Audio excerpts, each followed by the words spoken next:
Take a little trip, take a little trip, take a little trip with me.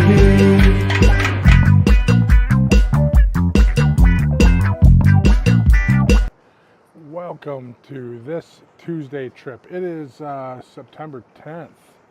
Hard to believe the summer is by. Here in Minnesota, September 10th, it's pretty much wrapped up. We're in the 60s. Well, actually, we had a great weekend. Today, I'm recording this on Sunday. Today, it was close to 80 degrees. I just got back from a long walk, ran about 3 miles, well, walked about 3 miles. I wouldn't say I ran 3 miles, but working up to that. Lombard's got me interested here, and who knows, we'll see where some things go. But went out for a good 3 mile walk today. Did the same thing yesterday, but it's getting colder. The summer's done. The boat's out of the water. It's hard to believe that it feels like just yesterday I was saying, hey, this is great. The summer's starting, but you blink an eye up here in the northern states, and the summer's gone. And it's something I'm always sad to see happen. Definitely not excited about winters around here. Got a few years left, and maybe we'll migrate to the south for the winters. Got a few busy weeks coming up here. Actually, the next 6 weeks, maybe even 8 weeks. A lot of conferences coming up. This weekend, on Saturday, I head to Trimble Insight in Las Vegas, Nevada at the Venetian. We've got a crew from GLCS there. It's one of my favorite conferences of the year. We have a lot of people that'll be there. Come by our booth if you're around. We'll have different giveaways every day, and also different activities as well. We have some special activities that we'll be doing, kind of exciting ones. So swing by, chat with us. Happy to involve you in every one of them. So if you're going to be there, reach out to us, let us know. We'd love to include you in those activities as well. Following that, I'm at a Cloud User Conference in Charlotte, North Carolina, and that should be a lot of fun as well. I'm super excited about that one. A few other events following that, notably we have Broker Carrier Summit and FreightWaves F3 as well. So looking forward to all of those events. I've had a few conversations with a variety of people lately, and I'm going to take a narrative here through the end of the year. I'm not sure how I'm going to take that narrative, but largely you look at various activity throughout not only our industry, but anywhere in the economy, and it's very expensive. Everything that we do is very expensive. You go into a grocery store and you're spending 2 or 3 times what you used to spend. And you look at transportation, you look at trucking, and the costs of doing business have gone up substantially or have stayed the same where they should have gone up. And this is something that just is not sustainable overall.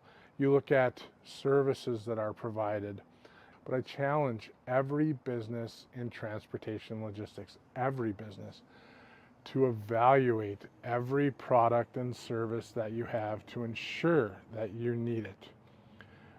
Something going forward, you make money, right? But how do you become a healthy organization? You don't spend that money. You need to make money and be profitable. So, take that lesson.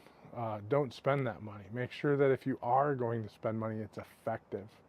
And if you are spending money, you continue to evaluate on those products, services, and ensure that they're effective and that they're providing the return on investment that you once thought they were going to, and that you've captured that valuation, that return on investment that you purchased, or that you expected to when you did purchase. It's extremely important that you do that, especially in these times.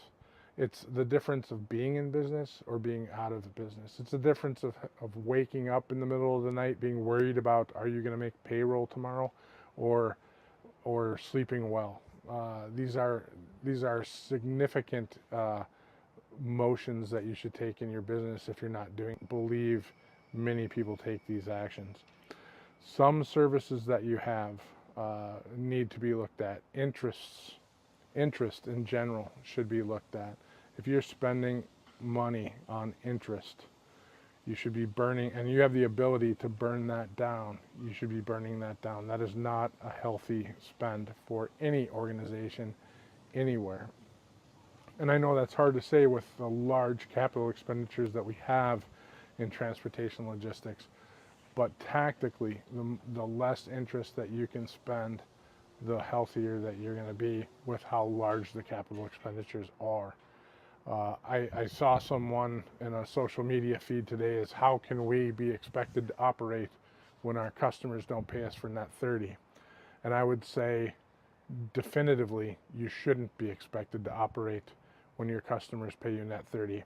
You should not be a company. I know those are hard terms, but that is what typically a company operates at. Their rebuttal was services-based industry like a concrete supplier or a landscaper get paid upon the completion of their work.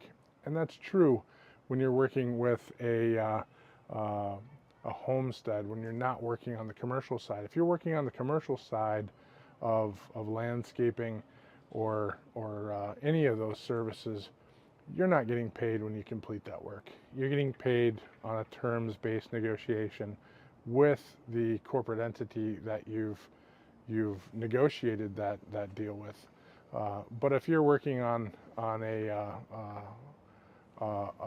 agreement with a homestead or a property that's not commercial, that certainly can be a different scenario, and it is a different scenario. But you really can't compare transportation to services provided locally to homesteads. They're not the same businesses. So with that being said, I'm going to wrap this up. But appreciate everyone, your time. Thanks for listening, and we'll talk with you all soon.